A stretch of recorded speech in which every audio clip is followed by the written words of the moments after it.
Battlefield of the Gods. 5 great roads once radiated from this place, but we find our way up long, lonely country lanes under heavy grey clouds to the war-weary hill, Tara, once aerie of the gods, carousing place of Ireland's most rowdy heroes. Park off the macadam, move up from the 2-lane road, single file through the stile, walk a paved path to a small former Church of Ireland chapel, rebuilt 1823, now owned by the nation.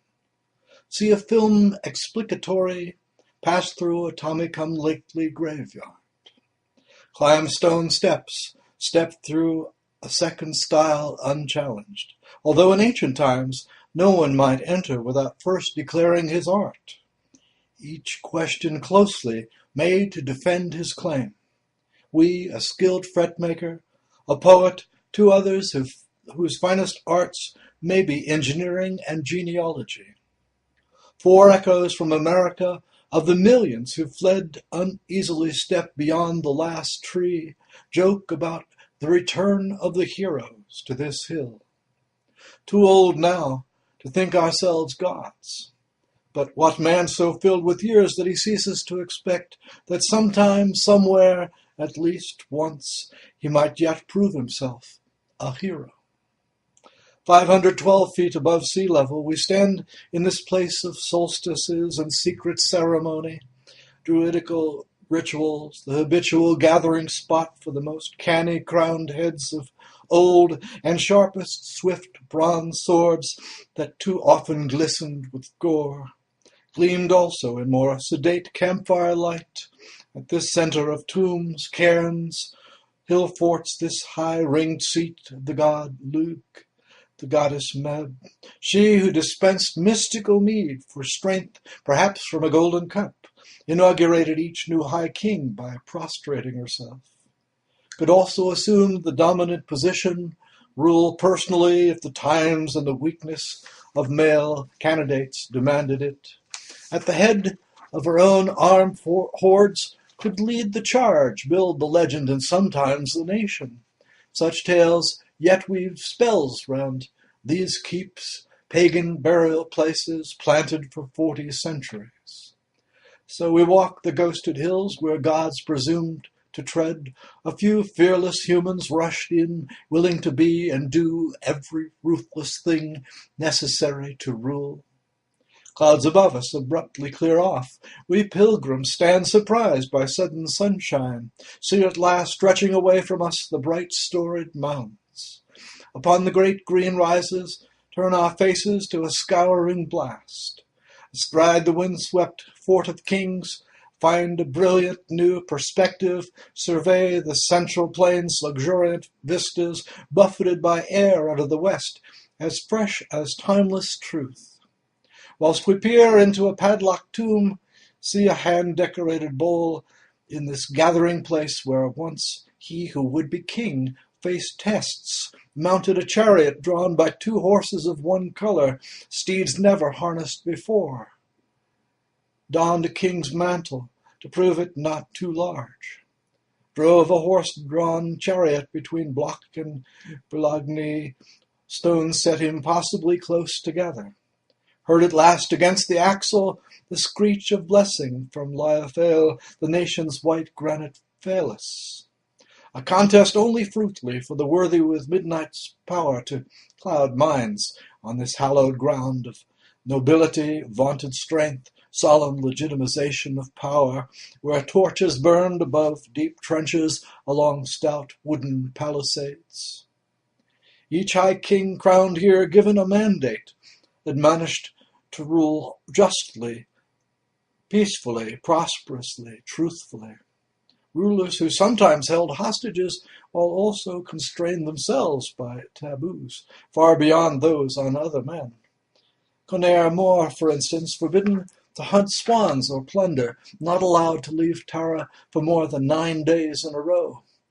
Congo Keach, for another, blinded in one eye by a bee sting, thus dethroned by an insect because only a perfect king, a leader without blemish, could rule.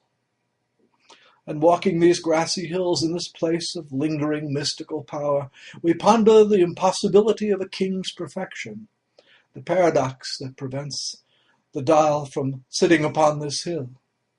Feel the undeniable latent energy here. Understand the frenzied excavations, 1899 to 1902, by British Israelites, convinced that somewhere in this vast burial ground lay the powerful Ark of the Covenant itself, secreted still, waiting to be unearthed, unleashed by the self-righteous. Yet all these once mighty earthworks now fade beneath our feet, besieged by wind and rain over millennia, eroded by quarrying and amateur archaeology, fence building, centuries of tillage and grazing. Although we tourists step carefully, even our footfalls wear down the trenches, once mighty mounds, to barely perceptible circles in mushy grass. Somehow, however, even as we walk out afterward, the mundane, modern, unpeopled hill, with its modest museum, gift shop, and restrooms, is not the place that shimmers for us in crisp fall air. The visible hill of Tara is far from the panorama we for travelers glimpse in peripheral vision whenever we try to turn our backs upon this prenatal mountain. Behind us, instead, three mighty armies sudden slammed together. On the right, green swordsmen, unrested, force marched through the night from the Norman Tower at Ballylee, wood sprite provisioned, vowing to reclaim their birthright. Facing down on the left, galloping orange cavalry called from Kilcolman Castle, riding them down in the name of expired empire. While there, on the ridge above the others, Joycean Indigo archers, mercenaries from Martello Tower on Dublin Bay, take wry, deadly aim at all raging sectarians. Strive to carry the day for secularity. Multiply the three-way massacre of true believing brothers, mighty indignant sisters. But first a chorus of enthusiastic shouts arises from 10,000 anguished throats, carries on a wind older than time.